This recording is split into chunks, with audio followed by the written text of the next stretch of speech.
ஓம் சாந்தி. இன்றைக்கு நாம பிரகாஷ்மணி தாதிஜி அவர்களுடைய வகுப்பை பார்க்கலாம். சம்பன்னம், அதாவது முழுமை ஆக வேண்டும் என்றால் நாம் அனைவர் மீதும் எப்போதும் சுப எண்ணங்கள், சுப பாவனை வைக்கணும். வீணான அனைத்தையுமே முழுமையாக நீக்கிடணும். தாதி சொல்றாங்க, நாம எல்லாருமே அன்பான பாப் தாதாவினுடைய உயர்ந்த தூய்மையான குழந்தைகள். பாபா நமக்கு தினமும் புத்திக்கான ட்ரில் நமக்கு கற்றுக் கொடுத்துட்டே இருக்கிறாங்க. அதுல முக்கியமா பாபா நம்மை ஒரு செகண்ட்ல சாக்கார உலகத்திலிருந்து அவ்யக்த வதனம், சூக்ஷ்ம வதனத்திற்கு செல்ல வேண்டும். அடுத்த செகண்ட் மூல வதனம், அதாவது நம்முடைய வீட்டிற்கு நாம செல்ல வேண்டும். மீண்டும் ஒரு செகண்ட்ல சாக்கார உலகத்திற்கு நாம வரணும். இப்படி இந்த பயிற்சியை நாம தினமும் பயின்றுட்டே இருக்கணும். எவ்வளோக்கு எவ்வளோ இந்த பயிற்சியை நம்ம செய்யறோமோ அவ்வளோக்கு அவ்வளோ பறக்கக்கூடிய கலையினுடைய அனுபவத்தை நம்மால செய்ய முடியும். ஆனா இந்த பயிற்சி செய்யறதுக்கு ஃபர்ஸ்ட் நம்முடைய புத்தி லேசா இருந்தாதான் நம்மளால செய்ய முடியும். அப்ப புத்தி லேசா ஆக்கிறதுக்கு நம்ம என்ன செய்யணும்? என்ன பயிற்சி நம்ம செய்யறது? எவ்வளோக்கு எவ்வளோ நம்ம தேகத்திலிருந்து விடுபட்டு இருக்கக்கூடிய பயிற்சியை நம்ம செய்யறோமோ அவ்வளோக்கு அவ்வளோ புத்தியானது லேசான அனுபவத்தை செய்யும். பாபா நமக்கு அடிக்கடி சொல்லிட்டே இருக்கிறாங்க, உங்களுடைய புத்தியை நீங்க லேசா வச்சுக்கோங்க, புத்தியில் சுமையை அனுபவம் செய்யாதீங்க. நீங்க எந்த காரியம் செய்தாலும் சரி, தொழில் செய்தாலும் நான் செய்றேன், என்னோடது, ஏன் வேலை, இப்படி நீங்க நான் எனது என்ற சுமைய உங்க புத்தியில தூக்கி வச்சுக்காதீங்க. எல்லா பொறுப்பையும் பாபா கிட்ட ஒப்படைச்சிடுங்க. நான் நிமித்தமான ஆத்மா, எனக்கு வழிகாட்டக்கூடியவர் பாபா இருக்கின்றார். அவருடைய ஸ்ரீமத் படி ஒவ்வொரு அடிப்படி அடி நாம நடந்தாலே போதும். எவ்வளோக்கு எவ்வளோ ஒவ்வொரு பாபாவுடைய அடிப்படி நடக்கிறோமோ அதுல பல மடங்கு பிராப்திங்கிறது நமக்கு கிடைச்சிட்டே இருக்கும். இனிமையான பாபா, நாம முழுமை நிலை அடையணும், பாபாவுக்கு சமம் ஆகணுங்கிறதுக்காக ஸ்ரீமத் கொடுத்துட்டே இருக்க. அதுல முக்கியமா விசேஷமா பாபா நமக்கு என்ன கொடுக்கிறாருன்னா, நீங்க தன்னுடைய சுய புருஷார்த்தம், சுய முயற்சியில கவனம் கொடுங்க. ஏன்னா இப்ப நேரங்கிறது அதிவேகமாக ஓடிட்டே இருக்கு. இன்றைய சூழ்நிலை பாருங்க, ஒவ்வொரு நாளும் எவ்வளவு வேகமாக போயிட்டே இருக்கு. ஒரு மாதம் என்பது ஒரு வாரம் போல அதிவேகமா போகுது. அப்ப நேரத்தினுடைய அனுசாரமா பாபா நமக்கு என்ன செமிங்கை கொடுக்கிறார்? நேரத்தை போல் நீங்களும் தீவிரமாக ஆகுங்கள். உங்களுடைய முயற்சிய அதிவேகப்படுத்துங்க. முயற்சினா ஃபர்ஸ்ட் என்ன? எதுக்கு முயற்சி பண்ணணும்? இப்போ தன் மீது தானே கவனம் செலுத்தினால் போறோம். சுய கவனம் மிக அவசியம். கவனம் செலுத்தணுங்கும் போது நம்முடைய புத்தி ரொம்ப லேசாயிடும். கவனம் குறைவா இருக்கும்போது நம்ம ஒவ்வொரு காரியம் செய்யும் போது ரொம்ப கஷ்டப்பட்டு, ரொம்ப உழைச்சு, ரொம்ப சுமையினுடைய அனுபவத்தை நம்ம செய்ய ஆரம்பிப்போம். லேசான உணர்வை நம்ம உணர்றதுக்கு சுலபமான வழி பாபா நமக்கு கொடுக்கக்கூடிய மகா வாக்கியங்கள்ல நாம முழுமை நிலை அடையறதுக்கு என்னெல்லாம் வழி சொல்லி தந்திருக்கிறாரோ அதெல்லாம் நாம ஒரு நோட்ல எடுத்து எழுதணும். எழுதிட்டு அத முழு நாள் அதனுடைய சிந்தனையிலேயே இருக்கணும். எவ்வளோக்கு எவ்வளோ ஞான சிந்தனையில இருக்கிறோமோ அவ்வளோக்கு அவ்வளோ நம்முடைய புத்தி லேசான அனுபவத்தை செய்ய ஆரம்பிக்கும். முயற்சியினுடைய அடுத்த ஸ்டெப் நாம என்ன பார்க்கணும்னா, நமக்கு நாமே சில கேள்விகளை கேட்கணும். ஃபர்ஸ்ட் நாம என்ன கேள்வி கேட்கணும்னா, எனக்கு என் மேல நம்பிக்கை இருக்கா? நான் முயற்சி செய்து லாஸ்ட் சோ ஃபாஸ்ட் வந்துடுவேனா? நான் தான் முழுமையா இருந்தேன், நான் தான் இப்ப அந்த முழுமை நிலைய அடைய போறேன். என்னுடைய பழைய சன்ஸ்காரம், என்னுடைய பழைய பந்தனங்கள், எல்லா சன்ஸ்காரங்கள்ல இருந்தும் நான் மாற்றம் அடைஞ்சிடு விடுவேன் என்ற நம்பிக்கை எனக்கு இருக்கா? ஏன்னா இந்த நம்பிக்கை ஃபர்ஸ்ட் நமக்கு வேணும். ஒருவேளை நமக்குள்ள சூக்ஷ்மத்துல என்னாலலாம் எங்க முடியும், அதெல்லாம் ரொம்ப கஷ்டம் என்ற பலகீனமான எண்ணங்கள் இருந்தால் இன்றிலிருந்து அந்த பலகீனமான எண்ணங்களை பாபாவுக்கு முன்னாடி தானம் செய்திடுங்க. ஏன்னா நினைவு வைங்க, பாபா நமக்கு உறுதிமொழி கொடுத்திருக்கிறார். நீங்க ஒரு அடி எடுத்து வச்சா 10 அடி இல்ல 100 அடி உங்களுக்கு நான் உதவி செய்யறேன். தைரியமான குழந்தைகளுக்கு உதவி செய்ய பாபா இருக்கின்றார். யார் நம்பிக்கை புத்தியுடைய குழந்தைகளாக இருக்கின்றார்களோ அவங்களுக்கு வெற்றி என்பது அவசியம் கிடைக்கும்.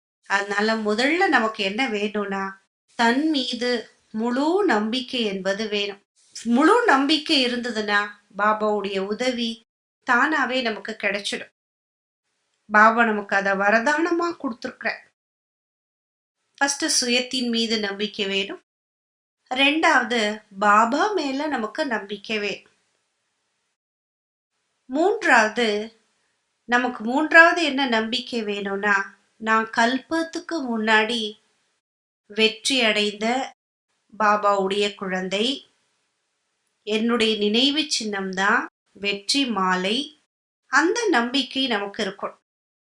ஏன்னா கல்பத்துக்கு முன்னாடி நான் தான் பாபா குழந்தையா இருந்து புது உலகத்தை உருவாக்கி புது உலகத்திற்கு ராஜ்யம் செய்ததும் நான் தான். அப்படிப்பட்ட ஒரு அதிர்ஷ்டசாலி குழந்தை நான். இந்த நம்பிக்கை சுயத்தின் மீது ஃபர்ஸ்ட் வேணும். ரெண்டாவது, நம்ம மேல நம்பிக்கை வச்சிருக்கிற பாபா மேல நமக்கு நம்பிக்கை இருக்கணும். மூன்றாவது, பாபா சொல்லக்கூடிய மகா வாக்கியத்தின் மீதும் நமக்கு நம்பிக்கை வேணும். ஏன்னா பாபாவுக்கு தெரியாதா நாம குழந்தைகள் எவ்வளவு தூரம் முயற்சி பண்றோம், எவ்வளவு முழுமை நிலை அடையிறோம், நாம எப்படி இருக்கிறோம், பாபாவுக்கு தெரியாதா என்ன? ஆனாலும் கூட பாபா நம்மள தீவிர முயற்சி செய்யறதுக்காக நேரம் கொடுத்துருக்க. எப்படி பாருங்க, யூனிவர்சிட்டில எல்லாம் ஒவ்வொரு கோர்ஸ்க்கும் குறிப்பிட்ட நேரம் இருக்கு. அந்த நேரம் முடிஞ்ச உடனே அடுத்த எக்ஸாமினேஷன் கொடுக்கணும். அது போலதான் பாபா நமக்கு கல்வியும் கற்றுக் கொடுக்கிறார். அந்த கல்வி கற்றுக் கொடுத்த பிறகு அந்த கல்விக்கு பிறகு எக்ஸாமினேஷனும் நம்ம கொடுத்தே ஆகணும். பேப்பர் பிராக்டிக்கலா வரும். அதுல நம்ம முழு கவனம் கொடுத்து பாஸ் ஆகணும். தினமும் நாம அமிர்த வேலையில அதிகாலையில நாம கவனம் செலுத்தணும். நான் என்னுடைய முழுமையான நிலையை அடைவதற்கு என்னெல்லாம் முயற்சி செய்துட்டு இருக்கிறேன். சரி, சம்பன்ன நிலைக்கு எனக்கு யாராவது எடுத்துக்காட்டு இருக்கிறாங்களா? சம்பன்ன நிலைனா என்ன அப்படிங்கிற கேள்வி வரும். நமக்கு சம்பன்ன நிலையில இருக்கக்கூடிய எடுத்துக்காட்டா இருக்கக்கூடிய பிரம்மா பாபா நமக்கு முன்னாடி இருக்க. பிரம்மா பாபா சாக்காரத்துல இருக்கும்போது தன்னுடைய எல்லா காரியங்களையும் பாபா செய்வார். ஆனாலும் நடைமுறையில பார்த்தா பாபா ஃபரிஷ்தாவினுடைய அனுபவத்தை எல்லாருக்குமே அனுபவிக்க செய்த. பாபா சாக்காரத்துல இருந்த போது கூட குழந்தைகள் அவரை பார்த்தா ஃபரிஷ்தா ரூபத்துல தெரியும். அதுக்கப்புறம் பாபா அவ்யக்த வதனம் போயிட்டாங்க. இன்றைக்கு கூட நாம அவ்யக்த வதனத்துல பாப் தாதாவை சந்திக்கிறோம், பாப் தாதா கூட உரையாடல் செய்யறோம், எவ்வளவு சுகமான அனுபவங்களை செய்யறோம். அப்ப சாக்காரத்திலயும் பாபாவை பார்த்தோம், சாக்காரத்துல ஃபரிஷ்தா ரூபத்திலையும் பார்த்தோம். இப்ப பாபா முழுமை நிலையில சூக்ஷ்ம வதனத்துல இருக்கக்கூடிய அனுபவத்தையும் நமக்கு செய்யறோம். அதனால நம்மளை பொறுத்த வரைக்கும் நமக்கு சுப்ரீம் அப்பா இருக்கிறார், சுப்ரீம் டீச்சர் இருக்கிறார், சுப்ரீம் சத்குரு இருக்காங்க. அப்ப பாபா நமக்கு கற்றுக் கொடுக்கிற பாடம் என்ன?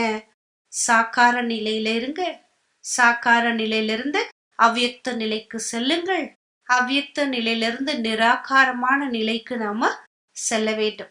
இந்த 3 நிலையுமே நடைமுறையில் வாழ்ந்து காட்டி அதனுடைய முழுமை நிலையில் இருக்கக்கூடியவர் தான் பிரம்மா பாபா. நமக்கு ஒரே ஒரு பாபா ஒருவர் தான் முழு எடுத்துக்காட்டாக இருக்கார். அதனால இந்த விஷயத்துல நாம ரொம்ப தெளிவா இருக்கிறோம். இப்ப நாம எல்லாருமே பிராமணர்கள். பிராமணன்ல இருந்து நாம ஃபரிஷ்தா ஆகணும். அடுத்து ஃபரிஷ்தாவிலிருந்து நாம தேவதையாக ஆக வேண்டும். அந்த சம்பூர்ண நிலை முழுமை நிலையை அடைவதற்கு, ஃபரிஷ்தா ஆகுவதற்கு நாம என்ன முயற்சி செய்யறோம்? ஃபரிஷ்தா என்றால் என்ன? தேகம், தேக பந்தனங்கள், தேக சம்பந்தங்கள் அனைத்திலிருந்தும் விடுபட்ட நிலைதான் ஃபரிஷ்தா. தன்னுடைய பழைய சுபாவ சம்ஸ்காரங்கள், தன்னுடைய பார்வை, தன்னுடைய உள் உணர்வு, இவைகளிலிருந்து நாம முழுமையாக மாற்றம் அடைஞ்சிருக்கோம். எவ்வளோ பர்சன்டேஜ் மாற்றத்தை நாம கொண்டு வந்திருக்கோங்கிறத நமக்கு நாமே ஆசானாகி செக் பண்ணணும். எனக்குள்ள எவ்வளோ சுபாவ சம்ஸ்காரங்கள், பழைய சுபாவ சம்ஸ்காரங்கள், பழைய பந்தனங்கள் எவ்வளவு எனக்கு தடை செய்கின்றது. அந்த தடைகள் அனைத்தையும் நான் மாற்றம் செய்து விட்டேனா? நான் பந்தனங்கள்லிருந்து விடுபட்டு விட்டேனா? ஏன்னா பந்தன் முக்து நிலையை தான் நாம ஜீவன் முக்து நிலை என்று கூறுகின்றோம். ஃபர்ஸ்ட் நாம தனக்குத்தானே கேட்கணும், எனக்குள்ள உண்மையிலுமே சூக்ஷ்மமான ஸ்தூலமான பந்தனங்கள் எதுவும் இல்லதானே? எந்த கட்டுப்பாடுகளும் இல்லதானே? நான் ஆத்மா சுதந்திரமா இருக்கிறேன், எல்லாத்துல இருந்தும் விடுபட்டு இருக்கிறேன். என்னுடைய சுபாவ சம்ஸ்காரங்கள் என்ற சங்கிலி கட்டுப்பாட்டுல நான் இல்லதானே? தனக்குத்தானே நீங்க பாருங்க. கொஞ்சம் ஏதாவது பந்தனங்கள் இருக்கு, கட்டுப்பாடுகள் இருக்கு அப்படின்னா அதீந்திரிய சுகத்தினுடைய அனுபவம் நாம செய்ய முடியாது. மகிழ்ச்சியையும் அனுபவம் செய்ய முடியாது. ஏன்னா அதீந்திரிய சுகம் என்பது பந்தன் முக்து நிலையினுடைய அடையாளம் ஆகும். அதீந்திரிய சுகம் என்றாலே ஜீவன் முக்தி நிலை. அப்ப நீங்க உங்களுக்கு நீங்களே கேளுங்க, நான் எவர் ஹாப்பியா இருக்கேனா? பாபா நமக்கு வரதானம் கொடுத்திருக்கார், சம்பன்ன ஃபரிஷ்தா ஆகுங்கள்னு. நான் அந்த மாதிரி சுதந்திரமா மகிழ்ச்சியா அதீந்திரிய சுகத்தினுடைய அனுபவத்தை நான் செய்யறேனா என்று சுய சோதனை செய்யுங்க. ரெண்டாவது, நம்ம லட்சியம் வச்சிருக்கிறோம், முழுமையான ஃபரிஷ்தா ஆகணும். அப்ப லட்சியம் நல்லா இருக்கு, அந்த லட்சியத்திற்கு தகுந்தாற் போல என்னுடைய தாரணை இருக்கா? அதையும் நாம சோதிக்கணும். ஞானத்தினுடைய ஆழ ரகசியத்தை புரிந்து ஒவ்வொரு காரியமும் செய்ய பாபா நமக்கு கர்மா அகர்மா விகர்மாவினுடைய ஆழ ரகசியங்களை புரிய வச்சிருக்க. நாம சிரேஷ்ட கர்மா செய்வதற்காக பாபா நம்மளை தேர்ந்தெடுத்திருக்க. விகர்மங்களை நாளுக்கு நாள் நீக்கிவிட்டு அக்கர்மா செய்பவர்களாக நம்ம ஆகணும். நாம ஏதாவது பழைய சுபாவ சம்ஸ்காரங்களுக்கு வசமாகி கர்மா செய்யறோம், காரியம் செய்யறோம் அப்படின்னா அந்த கர்மா விகர்மாவாகி நமக்கு கணக்கு வழக்குகளை அதிகமா உருவாக்கிட்டே இருக்கும். அதனால ஃபர்ஸ்ட் நம்முடைய சம்ஸ்காரங்களை நாம் மாற்றம் செய்ய வேண்டும். ஏனென்றால் நம்ம அக்கர்மா செய்யும் போதுதான் அந்த கர்மத்தினால எந்த விதமான நஷ்டங்கள் இல்லாத ஒரு நிலை வரும்போதுதான் நாம மாயா ஜீத் என்று நம்மள சொல்ல முடியும். மாயைக்கு மீது நம்ம வெற்றி அடைகிறோம் அப்படின்னா பழைய வீணான எண்ணங்கள்ல இருந்து நாம விடுபட்டு இருக்கணும், ஆசைகள்ல இருந்து விடுபட்டு இருக்கணும். நம்முடைய உள் உணர்வுகள்ல எப்போதுமே தூய்மையான உயர்ந்த உணர்வுகள் இருக்கணும். தேக அபிமானம் என்பது இருக்கக்கூடாது. நாம பார்க்கணும், அநேக விதமான பெயர் புகழ் சுயநலம் தேக அபிமானம் இவைகளுக்கு வசமாகி நான் காரியம் செய்யறேனா, அப்படி நான் செய்தேனா நான் மென்மேலும் விகர்மாவை செய்து கொண்டே இருக்கேன் என்று அர்த்தம். இவைகளிலிருந்து நாம முக்தி அடையணும். பழைய கர்மாவிலிருந்து நாம விடுபடணும். பழைய கர்மங்களை நாம் பஸ்மம் செய்யணும். கணக்கு வழக்குகளை நாம கிளியர் பண்ணணும். பிளஸ் நாம உயர்ந்த கர்மாவை செய்து நமக்குள்ள நல்ல கணக்கு வழக்குகளை நமக்குள்ள உருவாக்குறோம். ஒருவேளை ஆல்ரெடி விகர்மா நிறைய இருக்கு, இன்னமும் நம்ம விகர்மா செய்துட்டே இருக்கிறோம்னா அதுக்கு நிறைய நமக்கு தண்டனைகளும் கிடைக்கும். அதனாலதான் பாபா நமக்கு என்ன சொல்றாங்கன்னா, சம்பன்ன நிலை முழுமை நிலை அடையணும் என்றால் அனைத்திலிருந்தும் நாம விடுபட்ட நிலை, பந்தன் முக்து நிலை. கர்மங்களின் மீது நாம செய்யக்கூடிய காரியங்கள் மீது ஒவ்வொரு கர்மா செய்யும் போது நம்முடைய திருஷ்டி, நம்முடைய உள் உணர்வுகள், நம்முடைய பேச்சின் மீது முழு கவனம் செலுத்தும். நம்ம எல்லாருமே பாஸ் வித் ஆனர் ஆகுவதற்காக தான் பாபா நமக்கு ஞானம் கொடுக்கறாங்க. எப்படி பாருங்க, ஸ்கூல்ல 90 மார்க் வாங்கி பாஸ் ஆகுறாங்க, சிலர் 95 மார்க் வாங்குறாங்க, சிலர் 75 50 மார்க் வாங்கி பாஸ் ஆகுறாங்க. சில குழந்தைங்க 33 மார்க் வாங்கி கூட பாஸ் ஆகுறாங்க. எப்படியோ பாஸ் ஆனா போறோங்கிற கணக்குக்கு பாஸ் ஆகிடுறாங்க. அது லௌகீக படிப்பு. இங்க நம்ம அப்படி சொல்ல முடியாது. இங்க நான் 75% பாபா மேல நம்பிக்கை வச்சிருக்கேன், 75% பாபா கிட்ட இருந்து ஆஸ்தி வாங்குறேன், அப்படி இல்லை. பாபாவிடமிருந்து 100% முழுமையாக பாபாவிடமிருந்து நம்ம ஆஸ்தி அடையணும். முழுமையா ஆஸ்தி அடையறதுக்கு முழு மார்க்ஸ் நம்ம வாங்கணும். முழு மார்க்ஸ் வாங்குறது தான் முழுமை நிலை. முழுமை நிலை அடைவதற்கு ஞானம், யோகத்தினுடைய பலம் ரொம்ப அவசியம். ஏன்னா ஞானம், யோகத்தினுடைய பலத்தின் மூலம்தான் நமக்குள்ள இருக்கக்கூடிய பழைய சுபாவ சம்ஸ்காரங்களை, பழைய கணக்கு வழக்குகளை நம்ம பஸ்மம் செய்ய முடியும். ஆனா சிலர் அப்படி சொல்றாங்க, உண்மையிலுமே எனக்குள்ள சகித்து கொள்ளக்கூடிய சக்திலாம் இல்ல, என்னாலாம் முடியாது, இவ்வளோ தூரம் முயற்சி பண்றதெல்லாம் எனக்கு முடியாத விஷயம் அப்படின்னு சொல்றாங்க. ஆனா அப்படி சொல்றது அர்த்தம் என்னன்னா, தனக்குத்தானே பலகீனமான வார்த்தைகளின் மூலம் டன்லப் மெத்தையில தூங்கிட்டு இருக்காங்கன்னு அர்த்தம். முயற்சி செய்யல, எனக்குள்ள சக்தி குறைவா இருக்கு அப்படின்னா தன் மீது அவர்களுக்கு நம்பிக்கை இல்லைன்னு அர்த்தம். அதனால யோக பலத்துல நமக்கு முழுமையா சக்திங்கிறது அவசியம். நாம புது உலகத்துக்கு உருவாக்குவதற்காக நாம எல்லாருமே வந்திருக்கிறோம். நமக்கு பெயர் என்னன்னா புது உலகத்தை உருவாக்க கூடியவர்கள். பெயர் புது உலகத்தை உருவாக்க கூடியவர்கள்.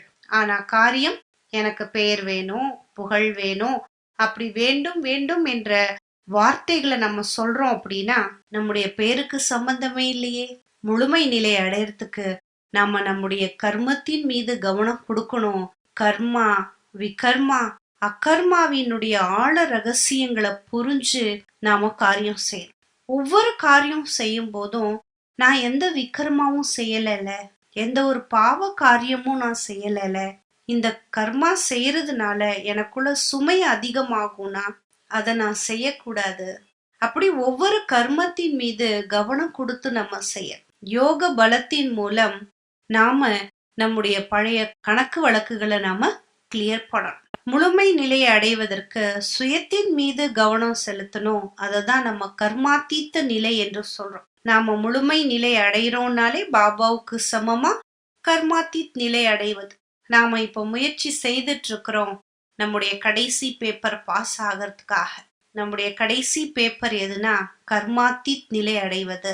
கர்மாத்தீத் நிலை அடைகிறோம் அப்படின்னா சூக்ஷ்மத்திலேயோ நமக்குள்ள எந்தவித கர்மத்தினுடைய பாதிப்புகள் நமக்குள்ள ஏற்படக்கூடாது. ஒருவேளை எனக்குள்ள வீணான எண்ணங்கள் இருக்கு, வீண் சிந்தனைகள் வருது அப்படின்னா அந்த வீண் சிந்தனைகள் என்னைய கர்மாத்தீத் நிலையை அடைய விடாது. வீணான எண்ணங்கள் வருது அப்படின்னாலே அர்த்தம் என்ன? அந்த எண்ணங்கள்னால நம்முடைய நேரம் வேஸ்ட், எண்ணங்கள் வேஸ்ட், சுவாசம் வேஸ்ட், நம்முடைய சக்தி விரயமாகுது. அநேக முறை நாம வீண் சிந்தனைகளை அழிப்பதற்காக கவனம் கொடுக்கிறோம். அந்த கவனத்தின் மூலம் நாம அந்த வீணான சிந்தனைகளை நம்ம அழிக்கிறதுக்கு முயற்சி பண்றோம். முயற்சி செய்யும் போது சுயத்தினுடைய கவனம் அதி தீவிரமா இருக்கணும். நம்முடைய முழு தினச்சரியா நம்ம செய்யக்கூடிய ஒவ்வொரு காரியங்கள் மீதும் கவனம் கொடுக்கணும். ஏன்னா நாம முக்தி, ஜீவன் முக்தி அடைவதற்காக வந்திருக்கிறோம். நாம் யார் மீதும், எந்த பொருளின் மீதும், எந்த சூழ்நிலைகளின் மீதும் தன்னுடைய நேரத்தையோ, தன்னுடைய சுவாசத்தையோ, தன்னுடைய எண்ணங்களை நாம் ஒருபோதும் வேஸ்ட் ஆக்க கூடாது. ஏன்னா பாபா நமக்கு டைட்டில் கொடுத்திருக்கிறாங்க. நாம் யார் என்றால் நாம் அனைவருக்குமே சுப சிந்தனை செய்யக்கூடிய சுப சிந்தனையாளர்கள். அதனால் நம்முடைய கடமை என்னன்னா நம்ம அனைவர் மீதும் சுப பாவனை வைக்கணும். எல்லோருக்கும் நன்மையை நினைக்க வேண்டும். நன்மைக்கான பாவனைகள் தான் நமக்குள்ள இருக்க. சரி, ஒருவேளை யாராவது நமக்கு கெடுதல் செய்யறாங்க, அவர்களை பற்றிய தவறான எண்ணங்கள் நம்முடைய மனதில் வருது என்றால் அவைகள் நம்முடைய சக்தியை விரயம் செய்கின்றது. இந்த விஷயத்திற்கு தான் பாபா நமக்கு நிறைய செமிங்கை கொடுக்கிறார். உங்களுடைய எண்ணங்களை வீணாக்காதீர்கள். உடனே உங்களுடைய மனதிற்கு நீங்க புரிய வைங்க. ஒவ்வொருவரும் அவரவர்களுடைய கதாபாத்திரத்தை நடித்து கொண்டிருக்கின்றார்கள். நான் ஏன் பிறருடைய கதாபாத்திரத்துக்கு பின்னால் அவர்களை பற்றிய சிந்தனையில் என்னுடைய நேரத்தை நான் வீணடிக்க வேண்டும்? என்னை பொறுத்தவரை என்னுடைய மனதில் பிறருக்காக சுப எண்ணங்களும் சுப உள் உணர்வுகளை நான் கொண்டு வர வேண்டும். அதுதான் மிக பெரிய சேவா, அதுதான் முக்கிய சேவா. நம்ம வேற எந்த சேவா செய்யறோமோ இல்லையோ, பிறருக்கு சுப பாவனை செய்யணும், நல்ல வைப்ரேஷனை பரப்ப.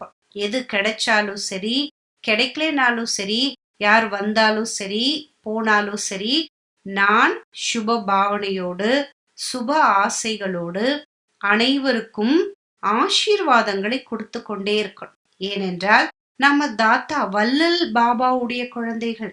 பாபா நமக்கு ஆசீர்வாதங்களால நம்மள நிறைச்சிருக்க. அப்போ நம்முடைய கடமை என்ன? நாம மற்றவர்களுக்கு ஆசீர்வாதங்களை கொடுத்துக்கிட்டே இருக்கணும். எவ்வளோக்கு எவ்வளோ கொடுக்குறோமோ நமக்கு அது ரிட்டர்ன்ல ஆசீர்வாதங்களை ஆட்டோமேட்டிக்கா நமக்கு கிடைச்சிட்டே இருக்கும். எனக்கும் யாரும் கொடுக்க மாட்டேன்றாங்க, எனக்கு யாரும் சொல்ல மாட்டேன்றாங்க. இல்ல, பாபா என்னை வரதானங்கள்னால நிறைத்து, ஆசீர்வாதங்கள்னால பாபா என்னைய நிறைச்சு வச்சிருக்கிறார். அதனால் நான் பிறருக்கு கொடுக்க வேண்டும்.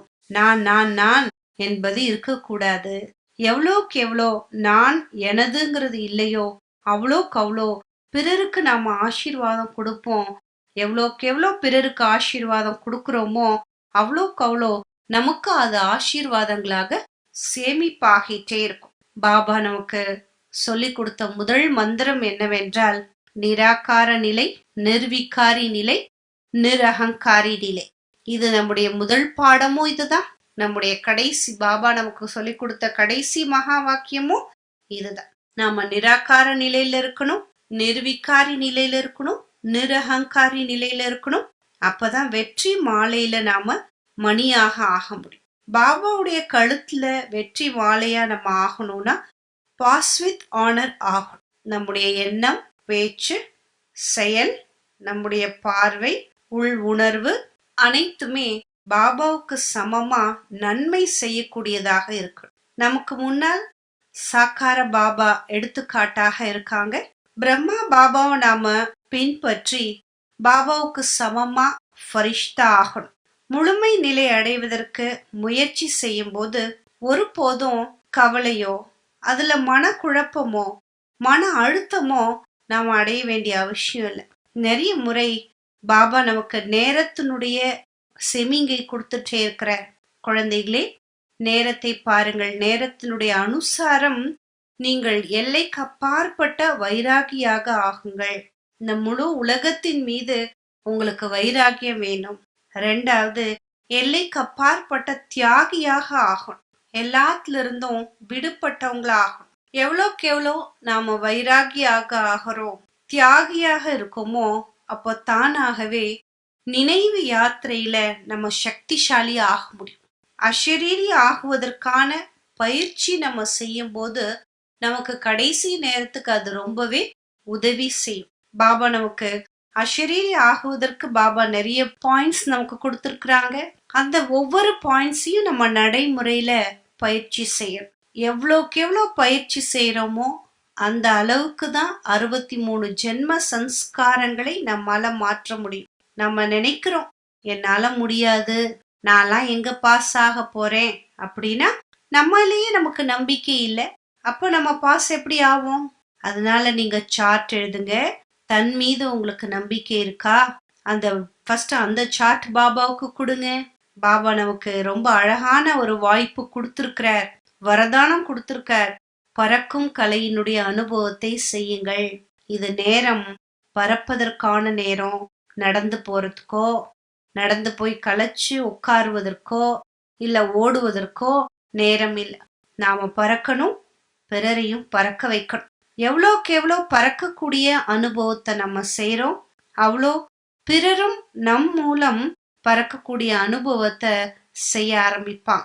பாபா எப்படி நமக்கு காலத்தினுடைய கூக்குரல்னு ஒரு ப்ரோக்ராம் செய்விச்சாங்களோ, இப்போ பாபா நமக்கு சொல்றார், காலத்தினுடைய கூக்குரலை புரிஞ்சுக்கோங்க. காலத்தினுடைய கூக்குரல் உங்களுக்கு என்ன சொல்லுது? சீக்கிரம் நீங்க முயற்சி செய்து சம்பன்ன நிலை அடைங்க. இதுல ஒன்றும் கஷ்டம் இல்லையே, ஈஸி தானே. ஏன்னா நாம எதுவும் முழுசா செய்ய போறது இல்லையே. ஒரு அடி எடுத்து வச்சா பாபா செய்துடுவார் எல்லாத்தையும். நமக்கு நம்பிக்கை மட்டும்தான் வேணும். ஏன்னா பாபாவுக்கு தெரியாதா என் குழந்தையால நடக்க முடியுமா, பறக்க முடியுமா? என் குழந்தைக்கு எவ்வளவு சக்தி இருக்கு பாபாவுக்கு தெரியும். அதனாலதான் நம்ம எல்லாருமே பறக்கக்கூடிய அனுபவத்தை செய்ய முடியுங்கிறதுனாலதான் பாபா நமக்கு ரெக்கையே கொடுத்திருக்கிற. பாபா கொடுத்த தைரியம், சக்தியினுடைய இறக்கையை கொண்டு நாம் அந்த முழுமை நிலை அடையறதுக்கு முயற்சி செய்யணும். ஏன்னா பாபா புத்திசாலி, தன்னுடைய ஒவ்வொரு குழந்தையையும் நம்பிக்கையோட உற்சாகப்படுத்தி பறக்க வச்சுட்டே இருக்கார். அப்ப நம்முடைய கடமை என்ன? அப்படிப்பட்ட பாபாவுக்கு நாம ரொம்ப கோடி கோடி நன்றிகள் சொல்லணும். ஏன்னா பாபா நமக்குள்ள தைரியத்தையும் சக்தியையும் நிறைச்சுட்டே இருக்க, நிறைச்சு நிறைச்சு தனக்கு சமமா ஃபரிஷ்தாவாக ஆக்கிட்டே இருக்க. நாம எல்லாரும் கூட பாபா சொல்லக்கூடிய ஒவ்வொரு கருத்துக்களையும், பாபா நம்மள முழுமை நிலை அடைவதற்கு என்னெல்லாம் கருத்துக்கள் சொல்லியிருக்காருங்கிறதையும் நம்முடைய டைரியில எழுதி ஞான சிந்தனை செய்து செய்து எழுதணும். பாபாவுக்கு ஒரு நல்ல ரிப்போர்ட் பாபாவுக்கு நம்ம கொடுக்கணும். பாபாவுக்கு நம்ம சொல்லணும், பாபா வதனத்துல இருந்து கீழே வாங்க, வந்து எங்களுக்கு பரிசு கொடுங்கன்னு நாம சொல்லணும். பாபா நமக்கு முன்னாடி எவ்வளவு அன்பாகவும் இருக்கிறார், அதே சமயம் விடுபட்ட நிலையில் இருக்கிறார் பாபா. அதே போல நாம கூட நம் கிட்ட எந்த விதமான பேராசைகளோ பற்றோ எவ்விதமான டென்ஷனோ வீண் சிந்தனைகளோ வீண் நேரத்தை கழிப்பதோ இருக்கக்கூடாது. என்னோடது உங்களோடது எந்த கவலைகள் இது எல்லாத்தையுமே இவ்வளோ காலம் இருந்தாலும் சரி, இப்போ இந்த செகண்ட்ல இருந்து இவைகள் எல்லா எதிர்மறை உணர்வுகளையும் பாபாவுக்கு முன்னாடி நாம ஸ்வாகா பண்ணிட்டு, பாபாவுக்கு நம்ம தானம் பண்ணிட்டு, நாம முழுமை நிலை அடைவதற்கு முழு மனதோடு முழு முயற்சி செய்வோம். ஓம் சாந்தி.